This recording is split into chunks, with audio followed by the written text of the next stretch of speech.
Etc electron transport system কি, এটি কিভাবে এটিপি উৎপাদন করে?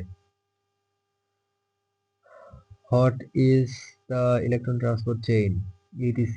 How does it produce ATP? Electron transport system ETS হলো প্রোটিন কমপ্লেক্স ও অন্যান্য অণুর একটি সিরিজ যা ইলেকট্রন দাতা থেকে গ্রহীতার কাছে ইলেকট্রন স্থানান্তর করে শক্তি মুক্তি করে। The electron transport system ETS is a series of protein complexes and other molecules that transfer electrons from electron donors to acceptors, releasing energy.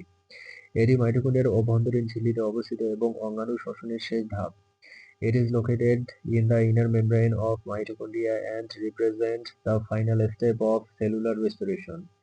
ETS A electron স্থানান্তরের সময় একটি প্রোটন গ্রেডিয়েন্ট তৈরি হয় যা এটিপি সংশ্লেষণে ব্যবহৃত হয়। During electron transfer in the ETS, a proton gradient is created which is used for ATP synthesis. Electron স্থানান্তরের ফলে মুক্ত হওয়া শক্তি প্রোটনকে ঝিল্লি মধ্যে দিয়ে বহির্গত করে, ফলে একটি তড়িৎ রাসায়নিক গ্রেডিয়েন্ট তৈরি হয়। The energy released from electrons transfer pumps protons across the membrane, creating an electrochemical gradient. ATP synthase নামক এনজাইম এই প্রোটন প্রবাহ থেকে শক্তি নিতে এটিপি উৎপাদন করে। The enzyme ATP synthase uses the energy from proton flow to produce ATP. ETS এ সর্বশেষ electron গ্রহণকারী হলো আণবিক অক্সিজেন যা জল উৎপাদন করে।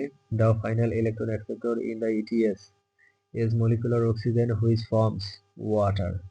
উদাহরণস্বরূপ NADH থেকে উৎপন্ন ইলেকট্রন কমপ্লেক্স 1 এ প্রবেশ করে পরবর্তী ধাপে প্রোটন পাম্প হওয়ার মাধ্যমে এটিপি উৎপাদনের জন্য শক্তি প্রদান করে। For example, electrons from NADH enter at complex 1 driving proton pumping that powers ATP synthesis.